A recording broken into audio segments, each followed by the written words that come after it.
বাপেরা নওজোয়ান তরুণেরা এ নবী পাকের প্রেমিকেরা আল্লাহ নবীর আশিক দিওয়ানারা এ নওজোয়ানেরা আল্লাহ নবীর কথাটা মানতে হবে আমরা নবীকে ভালোবাসতে হবে আল্লাহ নবীকে প্রেম করতে হবে জীবনে রক্তের গরম অনেক থাকবে দেখানোর তাকত দিও না গো তুমি রক্তের গরম করতে যেও না গো কেননা তোমার রক্তের গরম আজ আছে কাল তোমার রক্তের গরম থাকবে না আল্লাহ তোমার শরীরটাকে যদি অসুস্থ করে দেয় তুমি এখানে কোনো অস্তিত্ব নিয়ে বাঁচতে পারবে না এই যুবকেরা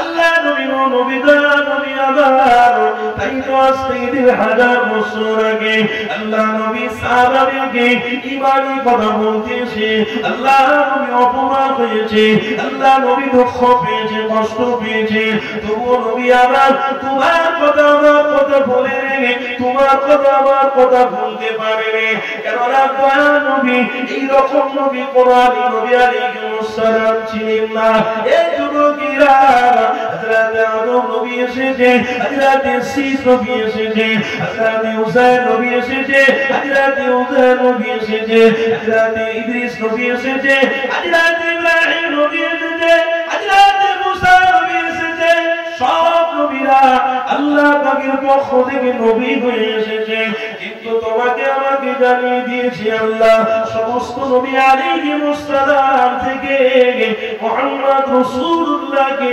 আল্লাহ সবথেকে উচ্চ নবী বানিয়েছে আরো জোরে বলো এ যুবকেরা ওই নবীর উম্মতে তুমি আমি বড় খুশি হয়ে গেছি ওই নবীর উম্মতে তুমি আমি আজকে আনন্দের জায়গায় পৌঁছে গেছি ওই নবীর উম্মতে আল্লাহ তোমাকে আমাকে নাজাত করে দিয়েছে এ যুবকেরা তরুণীরা আমার নবী পাকের কথা যদি আলোচনা করি তাহলে আপনার আমার দিল খুলে যাবে অন্তর খুলে যাবে আল্লাহ নবীর আলোচনা পৃথিবীর জমিনে করার দরকার রয়েছে নবীর আলোচনাটা হলো তোমার আমার জন্য শ্রেষ্ঠ আলোচনা এই যুবকেরা আল্লাহ নবী আমার 3000 বছর আগে তোমার আমার জন্য মায়া ভরা মন নিয়ে বেরিয়েছে আল্লাহ নবীকে আল্লাহ কেমন সম্মানের পাত্র বানিয়েছে এই যুবকেরা আল্লাহ নবী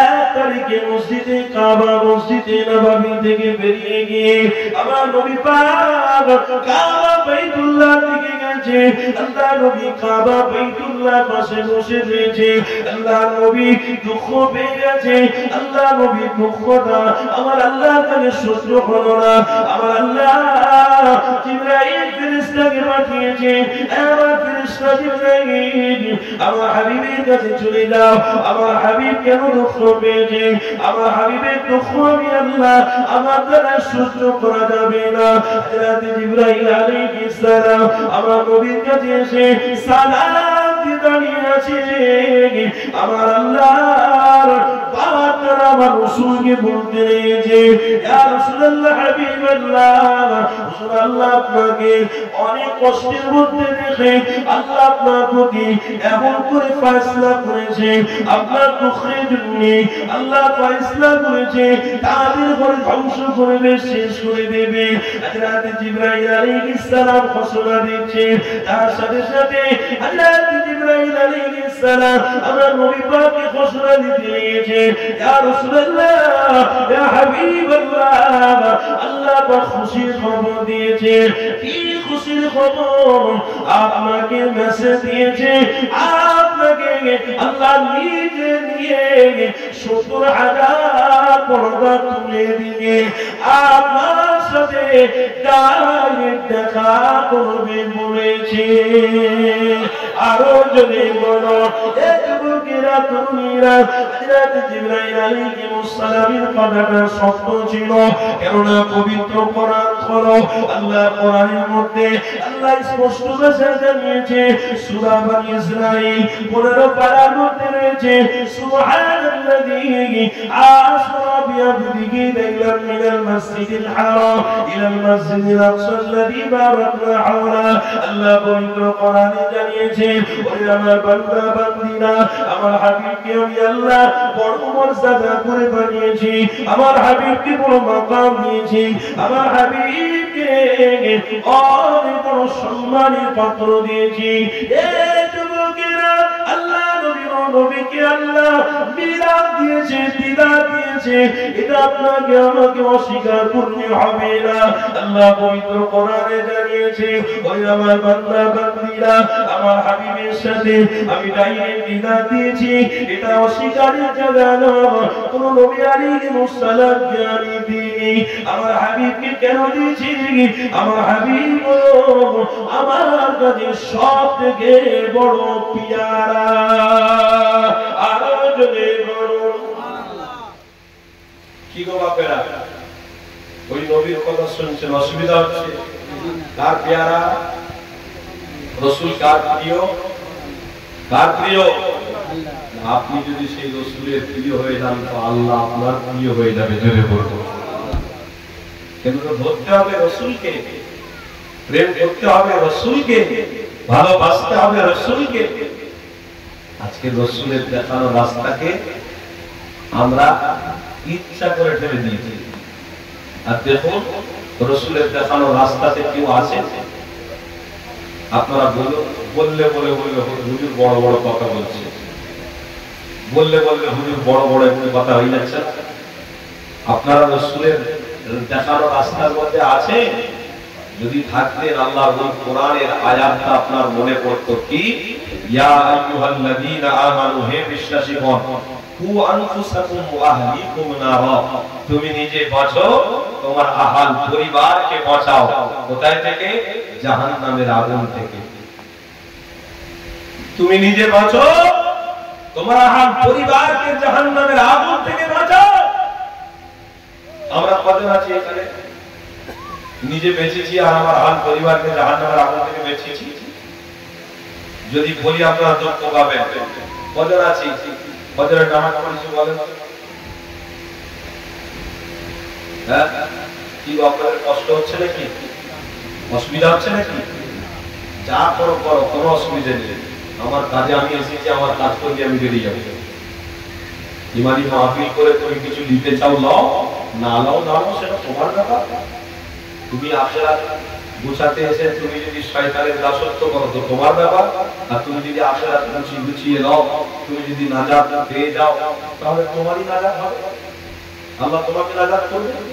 তোমরা উঠাউঠি করো, তোমরা পালিয়ে যাও, অনেকে খেয়ে দিয়ে ঘুমিয়ে পড়ো, মুরগির রান খাও, কোনো যায় আসে না। কিন্তু একটা কথা মনে করো, আজকের এই মাহফিলটা হচ্ছে আপনাদের এই গ্রামের সবথেকে বড় ঐতিহ্য, গর্ব। কেন? এই মাহফিলটা আমার নবিয়ানা মাহফিল। জোরে বলো আপনাদের জন্য নাজাত, আপনাদের জন্য গর্ব। নবিয়ানা মাহফিলে আমি বসতে পেরেছি, সুস্থ শরীর আল্লাহ বসিয়েছে। এটা মনে করুনি এই মাহফিলকে বাদ দিয়ে আমি বাড়িতে বসে মুরগির রান খাবো, বাড়িতে বসে বসে বন্ধুদের সঙ্গে গল্প করব, বাড়িতে বসে শালি এসেছে, সারা এসেছে, আনন্দ করব, ফুর্তি করব। মনে রাখো, আজকের দিনে তুমি এই সুযোগ ছেড়ে দিয়েছো, মানে কালকের দিনে কিন্তু আল্লাহ তোমার পক্ষবাদী থাকবে না। আর কাল তুমি এই সুযোগ পাবে কি তোমার কোনো গ্যারান্টি নাই। কথা ঠিক না ভুল বলছি? আজ সুযোগ পেয়েছো, আজ আল্লাহ দাসত্ব করে দাও। হতে পারে আজকের ভোরের বেলা তোমার মৃত্যু, ভোরের বেলা মৃত্যু হলে এই মাহফিলে পড়ার ওসিলাতে, বসার ওসিলাতে আল্লাহ আপনার গুনাহকে মাফ করে জান্নাতীও বানিয়ে দিতে পারে। আরো জোরে বলুন, সেটা আপনাদের ব্যাপার। যাই হোক, কথা আমি যেটা বলছিলাম সেটার থেকে একটু যেতে হবে, না হয় আপনাদের মনোযোগ একটু উল্টো পাল্টা হয়ে যাবে।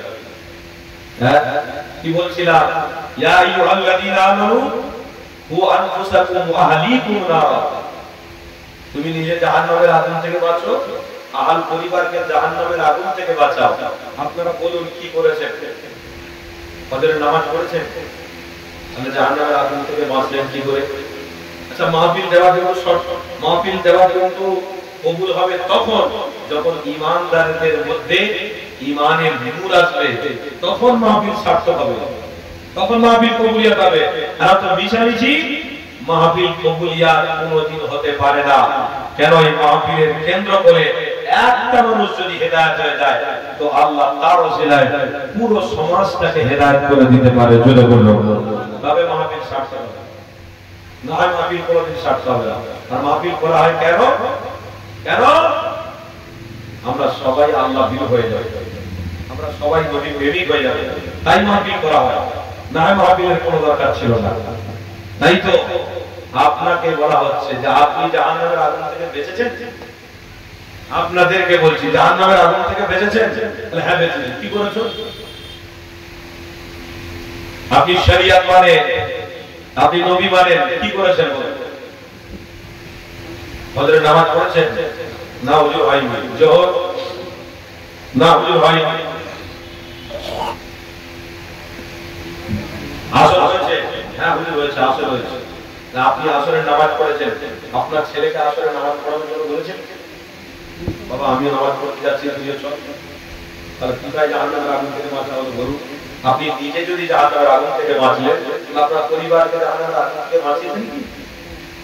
বলুন কজন আছে এখানে আপনার বিবিকে, সত্যি করে বলুন, আমার বিবিকে বলেছি আমি নামাজ পড়তে যাচ্ছি, তুমিও নামাজ পড়ো।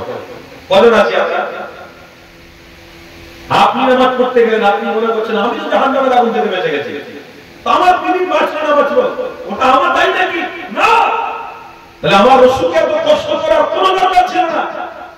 আমার রাসূল তো তার উম্মতকে জান্নাতে নিয়ে যাওয়ার জন্য ভেবেছে। কারণ আমার নবী বলেছে আমার একটা উম্মত যেন জাহান্নামী না হয়ে যায়, আমি কাল কিয়ামতের দিনে, সহিহ বুখারী শরীফের হাদিসের কথা বলছি, কাল কিয়ামতের দিনে আমি নবী দাঁড়াবো জাহান্নামের সামনে, আমার একটা উম্মত যেন জাহান্নামী না হয়ে যায়। আমার আল্লাহ তার ফরিয়াদ শুনবে, ফুলসিরাতের রাস্তার সামনে আমার রাসূল দাঁড়িয়ে থাকবে, আল্লাহ জিজ্ঞাসা করবে ওখানে দাঁড়িয়ে কেন? আপনি আসুন, আপনাকে একটা জায়গা দেওয়া হয়েছে, ওখানে আসুন। আল্লাহর নবী বললেন আমার উম্মত ফুলসিরাতের রাস্তা পার হতে গিয়ে যারা পড়ে যাবে, আমি নবী তাদেরকে দাঁড় করিয়ে ধরে রেখে পার করিয়ে দেব। জোরে বলুন সুবহানাল্লাহ। তো যে নবীর মায়া যে আমার একটা উম্মত যেন জাহান্নামী না হয়ে যায়, ওই নবীর মায়া, ওই নবীর প্রেম তাই উম্মতের প্রতি ছিল বলে আল্লাহর নবী ভালোবেসেছে। তাহলে আপনার আমার নবীর প্রতি কতটা প্রেম আছে আপনি বলুন? কতটা প্রেম আছে আপনি বলুন? নবীর প্রেম যদি আপনার ভিতরে থাকতো তাহলে আপনি জাহান্নামের আগুন থেকে বাঁচতেন, আহল পরিবারকে বাঁচাতেন। আপনি জানেন শতকরায় ৯৯টা বাড়ি নারীরা সব অন্যায়, ব্যভিচার, জিনার মধ্যে লিপ্ত হয়ে গেছে। কথা ঠিক না? এই কথা বলছি খারাপ লাগছে না? ৯৯টা ঘর থেকে আসুন ফ্যাশনের মধ্যে লিপ্ত হয়ে গেছে। ৯৯টা ঘর থেকে আসুন স্বামী স্ত্রী মিল নেই, অথচ স্বামী কত কষ্ট করে খেটে খুটে বেচারা বাড়িতে টাকা পয়সা কার জন্য করছে? বিবির জন্য, বাচ্চাদের জন্য। ওই স্বামী ঘরে আসলে স্ত্রী তাদেরকে প্রাধান্য দেয়, স্ত্রী ভালোবাসে না। কেন? আপনি খারাপ। আপনি যদি নামাজি হতেন তাহলে আপনার বিবিকে আপনি বলতেন তুমিও নামাজি হও। আপনি যদি পরেজগার হতেন তো আপনার বাচ্চাকেও আপনি বলতেন এই পরেজগার হবে। ইসলাম ধর্ম আমার মনোনীত নয়, আল্লাহর মনোনীত। ইসলাম ধর্ম যখন আল্লাহ আমাকে দান করেছে, অতএব সেই ইসলাম ধর্মের ভিতরে থেকে আমিও জান্নাতে যাব, আমার সন্তান, আমার বিবি, তোমরাও জান্নাতে যাবে। জোরে বলো। কি কষ্ট করি কি কেউ? এই কথা বললেই বুঝে খারাপ। বলুন কি করেছি বলুন? একতলা থেকে দুতলা করতে গিয়ে আমরা খেটেছি, কথা ঠিক না বলুন? একটা ভালো বাইক কিনতে যাব, সেখানে আমরা পরিশ্রম করেছি। মেয়েকে ভালো জায়গায় বিবাহ দেবো, সেখানে আমরা পরিশ্রম করে মেয়েকে বিবাহ সময় বিশাল বড় আয়োজন করে বিবাহ দিয়েছি। তার জন্য আমরা ইনকাম করেছি। তার 12টা দেখিনি, একটা দেখিনি, দুটো দেখিনি, ইনকাম করেছি। আপনি বলুন, আপনি ইনকাম করলেন, আপনি দুনিয়ার সবকিছু করতে পারলেন, জাহান্নাম থেকে বাঁচানোর জন্য পরিবারকে আপনি কিছু করতে পারলেন না? যদি প্রেম দেখাচ্ছেন, মুসলমান দাবি করছেন মুসলমান, ওই মুসলমানের এক পয়সা দাম না। কষ্ট হচ্ছে আপনাদের, অসুবিধা হচ্ছে, আজ থেকে প্রতিজ্ঞাবদ্ধ করো যে আমার বাড়িতে আমার স্ত্রীটা বেপরদা না হয়ে যায়, তার জন্য আমাকে চেষ্টা করতে হবে। করবেন না আপনারা? করবেন না আপনারা? আপনার স্ত্রীকে পর্দাওয়ালার মধ্যে নিয়ে আসার দায়িত্ব কার? হুজুরদের না আপনাদের? শুধু হুজুরদের নয়, বা আপনাদেরও। তাহলে আপনাদেরও এই কাজটা করতে হবে যে আমার স্ত্রী যেন বেপরদা না হয়ে যায়, আমার কন্যাটা যেন বেপরদা না হয়ে যায়, আমার কন্যাটা পর পুরুষের চোখে জিনাকারিনী না হয়ে যায়, আমার বিবিটা পর পুরুষের চোখে জিনাকারিনী যেন না হয়ে যায়। খবরদার, এটার দিকে আমাকে আপনাকে লক্ষ্য রাখতে হবে। আর যদি লক্ষ্য না রাখি, জৈসা কা তৈসা, কবরে যাব, মার ওখান থেকে শুরু হবে ইয়াউমুল কিয়ামত পর্যন্ত, কিছু করার থাকবে না। জামাইও দেখতে যাবে না, শ্বশুরও দেখতে যাবে না, শালিও দেখতে যাবে না, শালাও দেখতে যাবে না। যার মারের ভাত তাকে নিতে হবে। এই দুনিয়ার জমিনে আপনি যদি জাহান্নাম থেকে বাঁচানোর জন্য চেষ্টা করে যান, আপনি কবরে চলে যাবেন, আপনার পরিবার আপনার জন্য দোয়া চাইবে, আল্লাহ কবরটা জান্নাতের বাগান বানিয়ে দেবে। আরো যদি বলবো এইগুলো করুন, এটা হলো কাজের কাজ, না হয় বেকার কাজ করে কোনো লাভ না। কি আপনাদের কষ্ট হচ্ছে? শরিয়াতকে মজবুত করে ধরুন, ইসলামকে মজবুত করে ধরুন, ইসলামের রশিটাকে মজবুত করে ধরুন, আর নয় দুর্বলতা দেখালে হবে না। কারণ আমার বাড়ির পাশে একটা হিন্দু ভাই আছে, সেও একটা ধর্ম পালন করে, তার ধর্মের নাম হিন্দু, সে তার ধর্ম নিয়ে বাঁচুন না, কোনো অসুবিধা নেই, কিন্তু জানে তার ধর্ম সে নিষ্ঠার সঙ্গে পালন করছে। আমরা যখন ঈদের নামাজ পড়তে গেছি, ঈদের নামাজের দিন তারকেশ্বর থেকে তারা ঘাড়ে করে মাঠে করে গুলিকে কি বলে কলসি করে পানি তুলে নিয়ে কোথায় বাঁকুড়া জেলা, কোথায় বীরভূম, কোথায় আপনার কাকদ্বীপ, কোথায় বকখালি, কোথায় উত্তর 24 পরগনা, কোথায় না কোথায় তারা যাচ্ছে। তাদের ধর্মটা তারা প্রাধান্য দিয়েছে, তারা জানে আমি এই কাজটা করলে আমি কামিয়াবি হতে পারবো, সফলতা পেতে পারবো। তো তারা যদি তাদের ধর্মটা নিষ্ঠার সঙ্গে পালন করতে পারে, তোমার ধর্মটা তুমি নিষ্ঠার সঙ্গে পালন কেন করতে পারবে না? কেন করবে না? কোরআন দেখো, কোরআন আল্লাহ কি বলছে, ওয়াহসিনু ইন্নাল্লাহা ইউহিব্বুল মুহসিনিন। আমার আল্লাহ বলছে আমার প্রত্যেকটা আমল নিষ্ঠার সঙ্গে তোমরা করো, ভালোবাসার সাথে করো, প্রেমের সাথে করো, আদবের সাথে করো। যারা আমলকারী হবে আমি আল্লাহ তাদের সাথে রয়েছি। জোরে বলবো আজ আমল হচ্ছে, আমলের নামে লোক দেখানি হচ্ছে, লোক দেখানি। কেউ মাহফিলে আসে কি করার জন্য? হুজুরকে দেখার জন্য। কেউ মাহফিলে আসে কি করার জন্য? কমিটি খোঁজ ধরার জন্য। কেউ মাহফিলে আসে কি করার জন্য? খানিকটা বসবো, বসে বেরিয়ে যাবো, এই করার জন্য। কেউ মাহফিলে আসে কি করার জন্য? আল্লাহ আল্লাহ রাসূলের কথা যত হবে তাদের মনটা দিলটা শান্তি হবে, ভরে যাবে, তাই তারা তৃপ্তি লাভ করার জন্য। আর কেউ মাহফিলে আসে কি করার জন্য? তাবারুক নেওয়ার জন্য। কেউ মাহফিলে আসে হুজুরদের বিরোধী করার জন্য। খবরদার, কাজী নজরুল ইসলাম বলেছিলেন যত মত তত পথ, হাতে যেমন আঙুল আছে এক নয়, সব আলাদা, মানুষের ভিতরে কোয়ালিটি আলাদা। আল্লাহ তাই কিয়ামতের দিনে আলাদা একটা কোয়ালিটি করবে।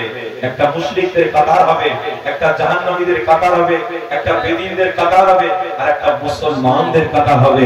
আল্লাহ যারা আজকে আমরা এসেছি বসেছি, আল্লাহ আমাদেরকে মুসলমানদের কাতারে যেন তোলেন, বলুন আমিন। আরো যদি বলুন আল্লাহুম্মা আমিন। দরুদ শরীফ আল্লাহুম্মা সাল্লি আলা